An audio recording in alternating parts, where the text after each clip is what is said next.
아멘. 오늘은 우리 성도님들과 함께 부모 세대가 다음 세대에게, 부모 세대가 다음 세대에게라는 제목으로 하나님의 말씀을 함께 나누도록 하겠습니다. 오늘 우리가 방금 읽었던 이 말씀을 보면 하나님께서 과거에 경험한 하나님의 인도와 심판을 기억하라고, 그리고 그것을 미래 세대에게 전해주라고 말씀을 하십니다. 이 신명기는 모압 평지에서 가나안 땅에 들어가게 될 출애굽 2세들에게 하시는 말씀입니다. 이들은 광야에서 태어난 사람들이 대부분이었습니다. 이 말은 출애굽 당시 애굽에서 이렇게 나올 때 일어났던 그런 일들 있죠. 그 일들을 전에 있었던 그 모든 일들을 경험해 보지 못한 세대다라는 거죠. 그 전에 있었던 일들, 사건들, 기적들을 그들은 그냥 전에 들은 것이 전부였습니다. 그럼에도 불구하고 하나님께서는요, 모세를 통해 하나님께서 과거에 베푸신 하나님의 은혜와 심판을 기억하라고 오늘 말씀에 보면은 계속해서 이야기를 합니다. 왜냐하면 이것이 앞으로 있을 너희의 삶을 결정하기 때문에 강조하시면서 반복적으로 이야기를 하시는 겁니다. 그럼 하나님께서 이스라엘 백성들에게 오늘 크게 두 가지를 얘기하시는데 과연 어떤 것을 계속해서 말씀하시는가? 그 첫 번째를 보면 우리 본문 1절과 2절을 한번 읽어봅니다. 시작. 그런즉 내 하나님 여호와를 사랑하여 그가 주신 책무와 법도와 규례와 명령을 항상 지키라. 너희의 자녀는 알지도 못하고 보지도 못하였으나 너희가 오늘날 기억할 것은 너희의 하나님 여호와의 교훈과 그의 위엄과 그의 강한 손과 펴신 팔과. 아멘. 여기 보니까 너희의 자녀는 알지도 못하고 보지도 못했다라고 그렇게 얘기하시죠. 출애굽한 2세들에게는 보면은 광야의 40년의 시간이 그들에게는 전부였습니다. 이전에 하나님의 뜻과 교훈과 그거에 대한 경험이 전부 그들에게는 없었습니다. 특별히 홍해를 갈랐던 사건들, 그리고 애굽의 10가지 재앙들, 이것들에 대한 경험이 아예 그들에게는 없었습니다. 그런데 하나님께서는 오늘 하시는 말씀의 이 핵심을 보면 뭐라고 얘기하시냐면 자녀들에게 이것들을 가르치라는 거죠. 자녀들에게 계속해서 그 전에 내가 너에게 행했던 사건들, 일들을 계속해서 이야기하라는 것입니다. 그래서 먼저는 모세와 아론을 가르치시고 그 다음에 어른들을 가르쳐서 그 어른들이 자녀들을 부지런히 가르치도록 지금 말씀을 하시는 거예요. 그래서 신명기에 보면요, 매 장마다 반복적으로 나오는 단어들이 있습니다. 그것이 뭐냐면 가르쳐라, 기억하게 해라, 그리고 책무와 법도와 율례를 알게 해라, 그리고 홍해의 그 사건들, 광야에서 있었던 사건들을 가르쳐라. 이 말들을 신명기에 보면 계속해서 반복적으로 이야기를 합니다. 그렇기 때문에 원래 이 신명기는요, 계명을 거듭 베풀이하여 알려준다라는 그런 의미가 있습니다. 이 말은 옛날 세대에서 끝나지 말고 새로운 세대에게 계속해서 하나님의 말씀을 전하라는 거예요. 그것을 지금 계속 모세와 아론에게, 그리고 이스라엘 백성들에게 이야기를 하는 겁니다. 그럼 누가 자녀들을 가르쳐야 할까요? 오늘 말씀을 통해서 보면 누가 자녀들을 가르쳐야 하냐? 부모가 자녀에게 가르치라는 겁니다. 부모 세대가 자녀 세대에게 말씀을 전해주라는 거예요. 성도 여러분, 교회 교육에서 신앙 교육의 핵심은 사실 교회 사역자들이, 지도자들이 아이를 가르치는 것이 아닙니다. 원래 신앙 교육은 가정에서부터 부모가 자녀에게 가르치는 것이 핵심입니다. 오늘날 교회 학교 제도를 보면 그것은 산업화 시대 가운데 주일에 아이들이 일을 하기 때문에 그 아이들을 대상으로 주일 학교를 만들어서 교육을 하는 것이 시작이었습니다. 그래서 원래 신앙과 믿음은 가정 안에서 부모가 가르치는 것이었습니다. 가정에서 부모의 삶으로 시도 때도 없이 늘 항상 어디에 있든지, 누울 때든지 잘 때든지 들어올 때든지 나갈 때든지 가정에서 말씀을 가르치는 것이었습니다. 물론 교회가 이 일을 도와야 합니다. 협력하는 것이 당연한 것이었습니다. 그렇지만 교회는 충분히 다음 세대에게 말씀을 가르칠 여력이 없죠. 왜냐하면 일주일이 168시간인데 교회와 있는 시간은 겨우 2시간 정도가 됩니다. 나머지 166시간은 부모에서 가정에서 부모와 함께하는 시간들이 거의 대부분인 것이죠. 그러므로 신앙교육의 전적인 책무는 누구에게 있냐면 부모에게 있는 것입니다. 그럼 부모는 어떻게 해야 하는 겁니까? 오늘 말씀을 통해서 보면 하나님이 이스라엘 백성들을 통해서 하시는 말씀이죠. 계속해서 가르쳐야 되고 지속적으로 말을 해야 한다라는 거죠. 지속적으로 하나님의 뜻과 하나님의 기적을 자녀들에게 양육해서 가르쳐야 한다라는 겁니다. 이렇게 말씀을 들으면 우리 성도님들 가운데 이런 생각을 할지 모르겠습니다. 나이 든 부모로서 나이가 든 자녀에게 이미 머리가 다 커버렸는데 더 이상 가르칠 것이 없다고 우리가 포기하면 안 된다라는 거죠. 지속적으로 우리는요, 말과 행실로 하나님의 말씀과 뜻을 가르치는 저와 여러분이 되기를 간절히 축원합니다.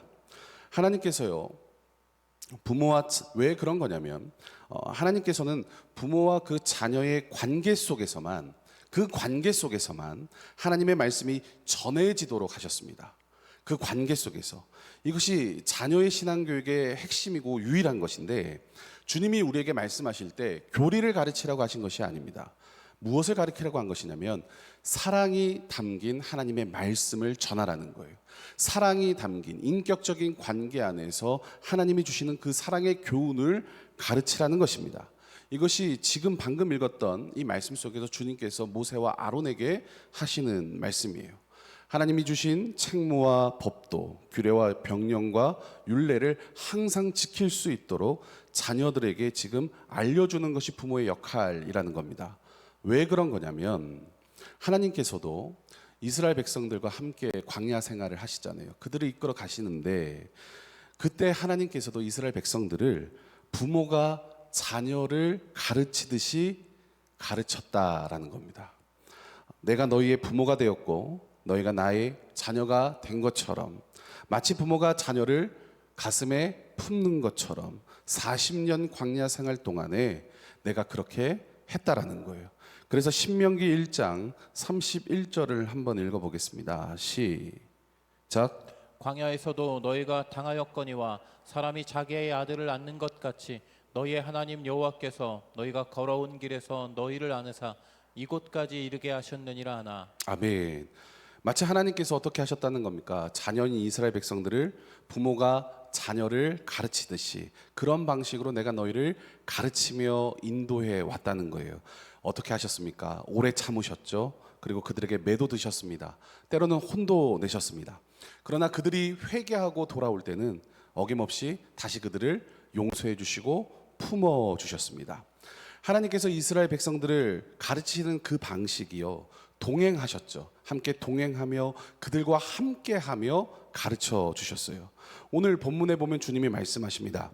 우리 본문 12절을 같이 한번 읽어봅니다. 시작. 내 하나님 여호와께서 돌보아 주시는 땅이라 연초부터 연말까지 내 하나님 여호와의 눈이 항상 그 위에 있느니라. 아멘. 여기 보니까 하나님 여호와의 눈이 항상 그 위에 있다라고 얘기하십니다. 이 말처럼 주님이 뭐 하신다는 겁니까? 항상 그들과 함께 하셨다라는 거예요. 나는 너희를 떠나지 않았다라는 거죠. 어떻게 하셨습니까? 불기둥과 구름기둥으로 항상 그들을 떠나지 아니하시고 40년 광야 생활 동안에 하나님이 항상 그들과 함께 하셨고 곁에 계셨습니다. 이 말은 하나님이 자녀를 양육하는 신앙교육의 핵심을 얘기해 주시는 거예요. 뭐예요? 동행하시는 거였고 함께 하는 거였어요. 즉 부모와 자녀가 함께 걷는 방식으로 가정 안에서 하나님의 그 신앙이 전수되게끔 모범을 보여주시는 겁니다. 사랑하는 성도 여러분, 오늘도 가정에서 우리가 부모가 성경을 읽고 묵상하는 삶을 살지 않으면, 신앙의 삶을 살지 않으면 세상 속에서 우리의 자녀들이 말씀으로 이겨낼 수가 없습니다. 배울 수도 없다는 사실을 우리는 꼭 기억해야 합니다. 가정에서부터 말씀과 믿음으로 살아가는 모습을 보지 못하면 그 험난한 세상 속에서 우리의 자녀들이 그 어느 곳에서도 이것은 배울 수가 없다라는 거죠. 교회에서 아무리 좋은 양육 프로그램을 돌린다 할지라도, 또 우리가 좋은 사역자를 세운다 할지라도, 그거보다 더 중요한 핵심은 뭐냐면 부모가 가정 안에서 말씀으로 살아내는 것이 중요한 줄 믿으시길 바랍니다. 가정에서부터 우리가 살아가는 그 가정에서부터 말씀을 따라 살고 믿음으로 순종하는 본을 보이는 것보다 더 효과적인 신앙의 전수와 교육은 없다라는 거예요. 그리고 위험한 순간이 찾아오잖아요. 결정적인 순간이 우리의 인생을 살다 보면은 찾아옵니다. 그때 하나님을 선택하는 그 부모를 보면서 아이들도 하나님을 보게 되는 줄 믿으시길 바랍니다. 공부도 중요합니다. 그리고 학원 수업도 참 중요합니다. 그런데 어느 순간에 보면 그것보다 하나님의 말씀이 더 중요할 때가 찾아옵니다. 그것을 선택해야 할 중요하고 결정적인 순간이 찾아옵니다. 우리 인생에서 돈도 중요하고 집도 중요하고 대학도 중요하고 취업도 중요합니다. 그렇지만 어느 순간 보면 하나님이 더 중요할 때가 반드시 그 인생에서 찾아옵니다. 그런 걸 우리 아이들이, 우리 자녀들이 보고 있다라는 거죠. 결정적인 순간에 우리 부모는 무엇을 선택하는가? 결정적인 그 순간에 우리 부모들은, 과연 내 부모는 어떠한 기준으로 삶을 살아내는가? 두 눈 부릅뜨고 우리 자녀들이 우리를 보고 있다라는 겁니다. 그러므로 성도 여러분, 저와 여러분의 삶이, 우리의 삶이 사랑하는 자녀들에게 좋은 교보제가 되어야 할 줄로 믿습니다. 인생의 위기의 순간, 결정적인 그 순간에 하나님을 선택하고 말씀을 붙잡고 기도하는 저와 여러분이 되길 예수님의 이름으로 축원합니다. 또 우리가 오늘 이 본문의 말씀을 통해서 볼 것이 있습니다. 그것은 뭐냐면 하나님이 통치하시는 약속의 땅에서 사는 방식이에요. 어떻게 살아야 하는가? 우리 본문 9절을 같이 한번 읽어봅니다. 시작. 또 여호와께서 너희의 조상들에게 맹세하여 그들과 그들의 후손에게 주리라고 하신 땅, 곧 젖과 꿀이 흐르는 땅에서 너희의 날이 장구하리라. 아멘.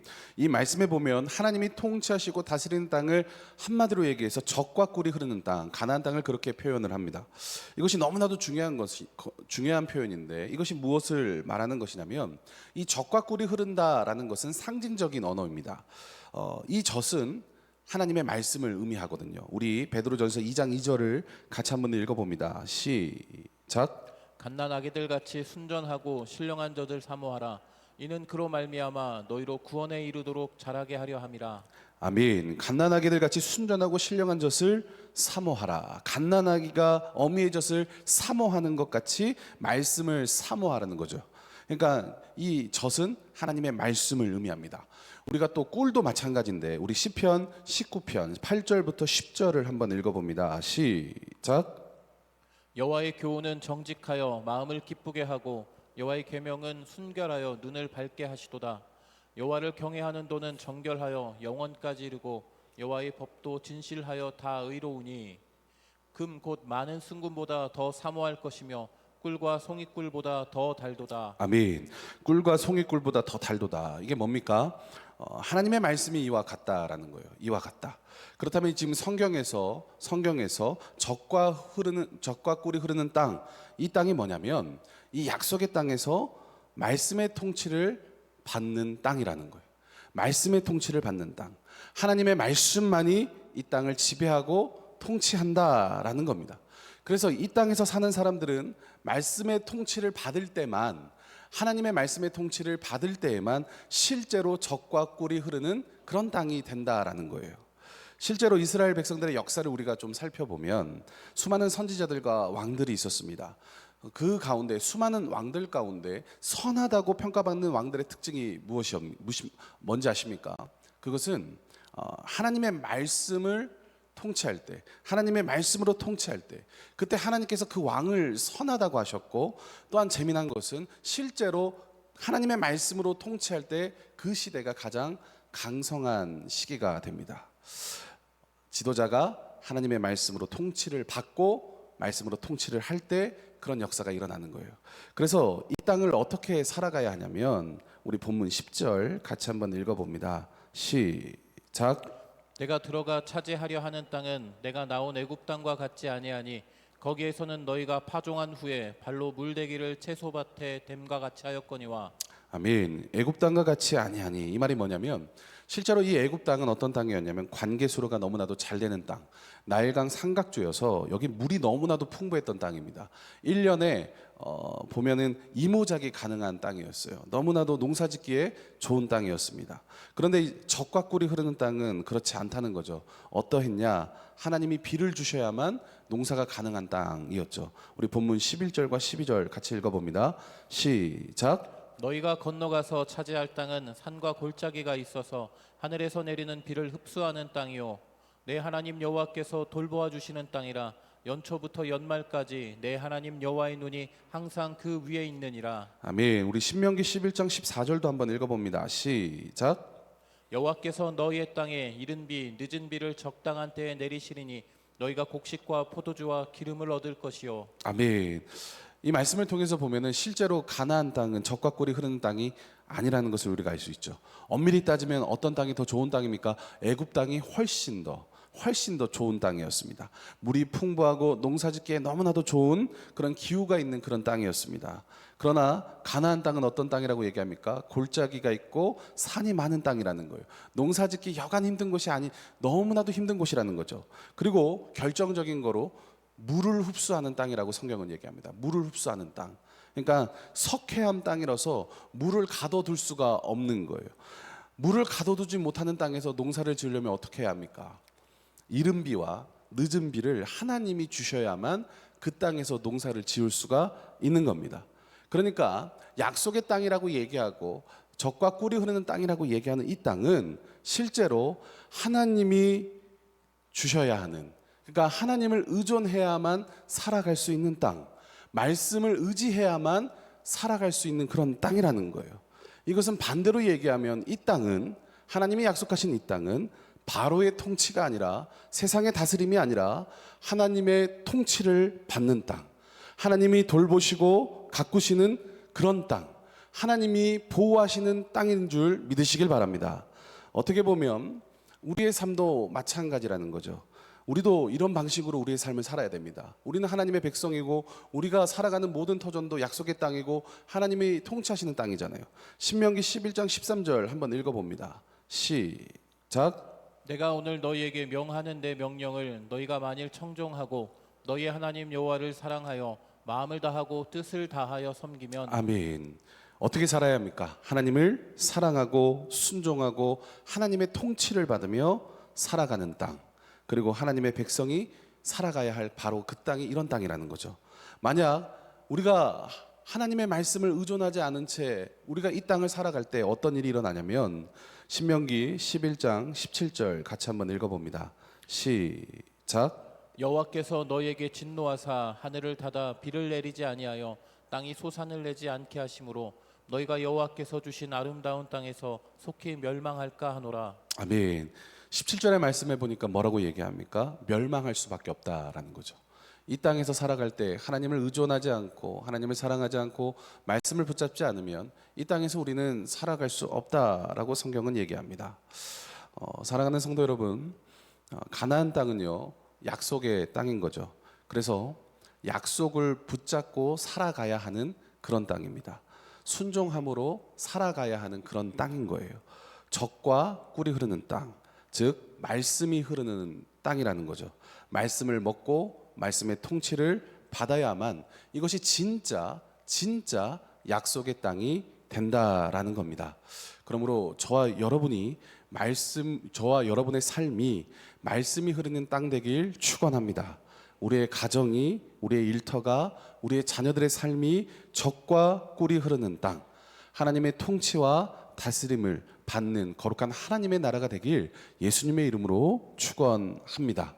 그래서 아들이 아버지와 함께, 그리고 딸이 어미와 함께 말씀의 통치를 받는 그런 땅이 우리의 가정에서부터 실제로 우리의 삶이, 우리의 가정이, 우리가 디디고 살아가는 모든 땅이 젖과 꿀이 흐르는 그런 아름답고 복된 땅이 되길 예수 그리스도의 이름으로 축원합니다. 특별히 설 명절입니다. 온 가족이 함께 모이는 귀한 날이죠. 특별히 이 새벽에 우리가 기도하고 싶은 것은 뭐냐면 우리의 부모, 형제와 사랑하는 남편과 아내가 그 자녀들의 이름을 우리가 한번 올려드리면서 주님이 통치하시고 다스리는 적과 꿀이 흐르는 가정이 되게 하여 주시옵소서. 아직 믿지 않는 가족들, 부모, 형제들이 있다면 하나님 그럼에도 불구하고 하나님 앞에 올려드립니다. 그들이 예수 믿게 하여 주시고 구원받게 하셔서 함께 약속의 땅에서 주님이 주시는 은혜를 누리는 그런 삶을 살아내는 우리 모두가 되게 하여 주시옵소서라고 기도하는 복된 이 새벽의 시간이 되기를 축원합니다. 이 시간 함께 기도하겠습니다. 사랑과 은혜가 풍성하신 하나님, 주님 오늘도 우리를 다시금 말씀의 자리에 세워주시고 예배의 자리에 나오게 하심에 감사합니다. 주님께서 모세를 통해서 너희 자녀들에게 책무와 법도와 규례와 명령을 가르치라고 하나님의 위엄과 은혜를 가르치라고 말씀하셨습니다. 가나안 땅에 도착하기 전에 끊임없이 계속해서 반복적으로 말씀하셨습니다. 하나님이 베푸신 일들을 우리의 부모 세대가 다음 세대에게 전달하고 명령하게 하여 주시옵소서. 우리 자녀들에게 말씀과 하나님의 나라를 잘 전달하고 가르치는 우리의 부모 세대가 되어지게 하여 주시옵소서. 여전히 우리의 삶도 연약하기에 하나님의 은혜를 구합니다. 말씀과 기도로 성령으로 굳건히 세워지게 하여 주시옵소서. 그러므로 가정에서부터 하나님의 땅, 말씀의 땅이 될지어다. 우리의 삶 모든 영역에 하나님의 말씀과 적과 꿀이 흐르는 땅이 될지어다. 설 명절입니다. 사랑하는 가족들이 한자리에 모이는 귀한 자리에서 더 사랑하게 하시고 복음을 나눌 수 있는 신령한 기회가 우리 모두에게 있게 하여 주시옵소서. 감사하며 예수님의 이름으로 기도합니다. 아멘.